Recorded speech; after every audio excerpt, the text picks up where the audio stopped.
नमस्कार। आज का हमारा टॉपिक है बेनिफिट्स ऑफ एजुकेशन, शिक्षा के लाभ, भाग 2। इससे पिछली क्लास में हमने शिक्षा के निजी और सामाजिक लाभों का अध्ययन किया था। शिक्षा से प्राप्त निजी लाभों के अध्ययन में हमने देखा था व्यक्ति के आत्मविश्वास में वृद्धि, रोजगार प्राप्त करने के नए अवसर, अपने अधिकारों के प्रति जागरूकता, स्वास्थ्य व सुरक्षा की मांग आदि इसका अध्ययन किया था। साथ ही सामाजिक लाभों में हमने अधिकतर कर जमा वृद्धि, अपराधों में कमी और राष्ट्र और समाज के प्रति भागीदारी में बढ़ोतरी इनका अध्ययन किया था। आज हम इसी क्रम में शिक्षा के प्रत्यक्ष और अप्रत्यक्ष लाभ पर चर्चा कर रहे हैं। जैसा कि हम जानते हैं, शिक्षा के लाभ शिक्षा की परिभाषा और अर्थ से स्पष्ट हो जाते हैं।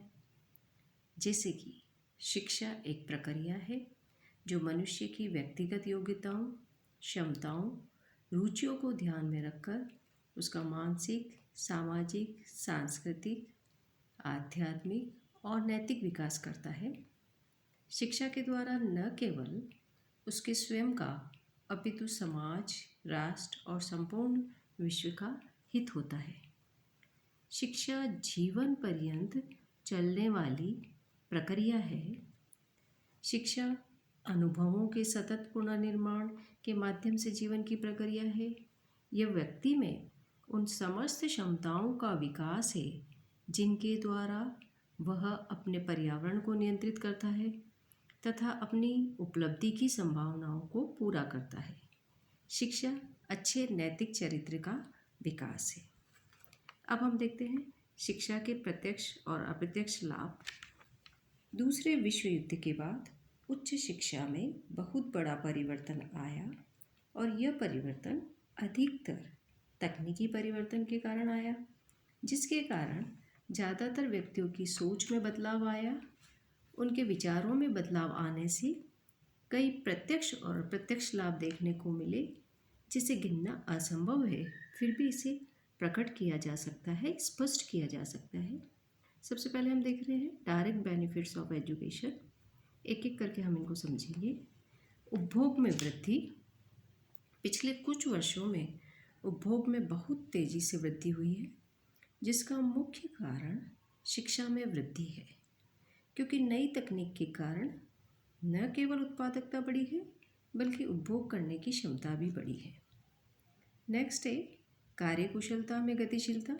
शिक्षा व्यक्ति को विश्लेषणात्मक सोच, लिखने में, आपस में बातचीत करने में, प्रतियोगिता में शिक्षा प्रदान करने और कार्यकुशलता बढ़ाने में मदद करता है। नेक्स्ट है उच्च रोजगार।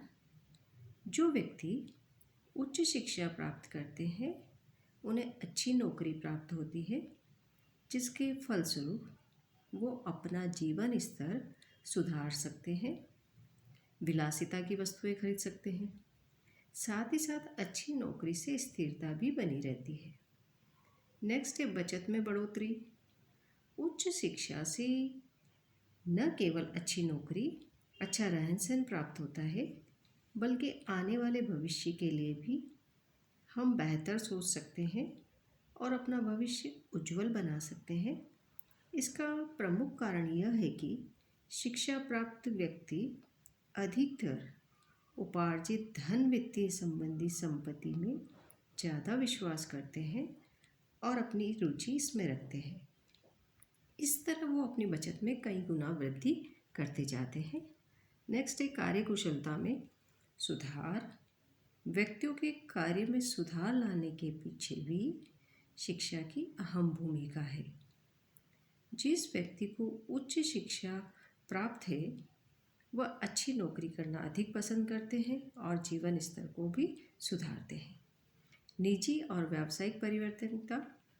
एक अध्ययन से ये पता चलता है कि नौकरी और शिक्षा में भी सीधा संबंध पाया जाता है।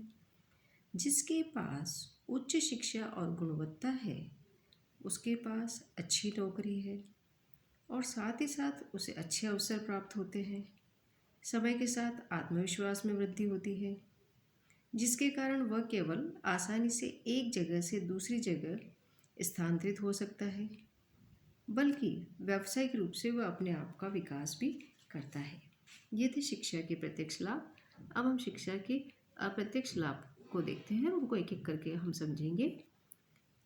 अप्रत्यक्ष लाभ का तात्पर्य उस लाभ से है जिससे न केवल व्यक्ति या परिवार का विकास हो, बल्कि समाज व देश का भी आर्थिक और सामाजिक कल्याण हो, साथ ही साथ अधिक राजकोषीय प्रभाव भी दिखाई दे।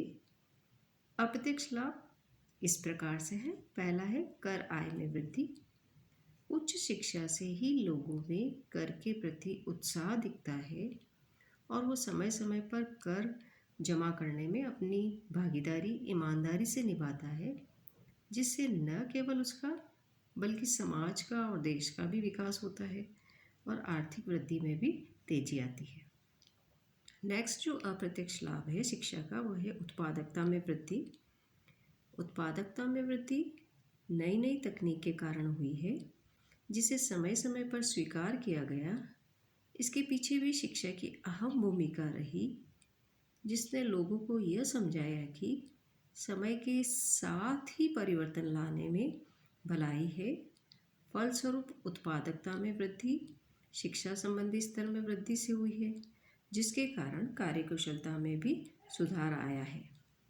अपराध दर में कमी। नेक्स्ट, शिक्षा के द्वारा अपराध दर में भी कमी देखने को मिली है।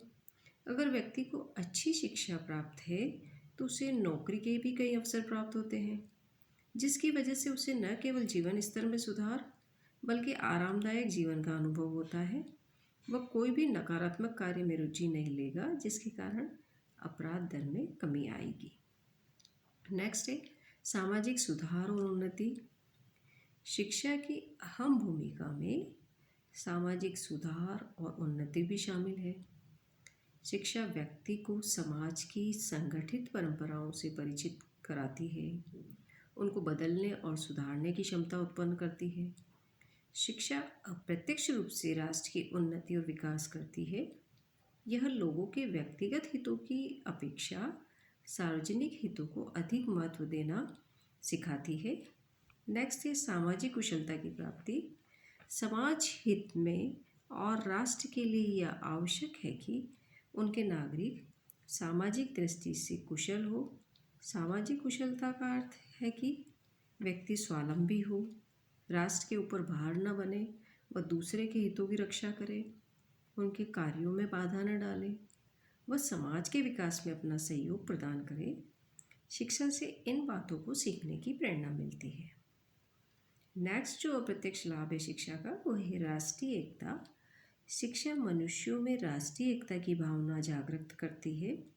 जातीयता, सांप्रदायिकता, प्रांतीयता, भाषावाद, गरीबी, अमीरी आदि अनेक कारणों से लोगों में कटुता, वैमनस्य, ईर्ष्या, द्वेष आदि भावनाएं पैदा हो जाती है, जिससे कभी कभी बड़े संघर्ष हो जाते हैं और राष्ट्रीय एकता खतरे में पड़ जाती है। शिक्षा के द्वारा कटुता, वैमनस्य, ईर्ष्या, द्वेष इस प्रकार की संकीर्ण भावनाओं को खत्म करने का प्रयास किया जाता है। देश प्रेम की भावनाएं सिखाने का प्रयत्न किया जाता है, जिसके कारण देश उन्नति कर सकता है। शिक्षा की प्रत्यक्ष और अप्रत्यक्ष लाभ में क्या संबंध है, उसको अब हम देखते हैं। शिक्षा के प्रत्यक्ष और अप्रत्यक्ष लाभ में गहरा संबंध है, देखने को मिलता है। व्यक्ति पहले स्वयं का विकास कर सकता है, फिर वह समाज का विकास कर सकता है। इन दोनों की प्रगति और विकास के लिए शिक्षा की अहम भूमिका है। शिक्षा से न केवल मनुष्य को नैतिक गुणों का आभास होता है, बल्कि इससे संस्कृति व सभ्यता की सुरक्षा व संरक्षण की प्रेरणा प्राप्त होती है। व्यक्ति न केवल अपनी सभ्यता और संस्कृति को सुरक्षित रखना चाहता है, बल्कि उसे भावी पीढ़ी को हस्तांतरित भी करना चाहता है। शिक्षा के द्वारा इससे समय समय पर विकास व सुधार भी करता रहता है, जिससे संस्कृति जीवंत बनी रहती है। अप्रत्यक्ष रूप से शिक्षा अपराध में कमी, बाल श्रम में कमी, राष्ट्रीय एकता में वृद्धि, उत्पादकता में वृद्धि, कर दे करने की क्षमता प्रदान करती है, जो किसी भी देश की उन्नति और तरक्की के लिए लाभदायक है। इस प्रकार आज हमने शिक्षा के प्रत्यक्ष और अप्रत्यक्ष लाभों को समझते हुए उनके बीच क्या संबंध है इसको जाना। धन्यवाद।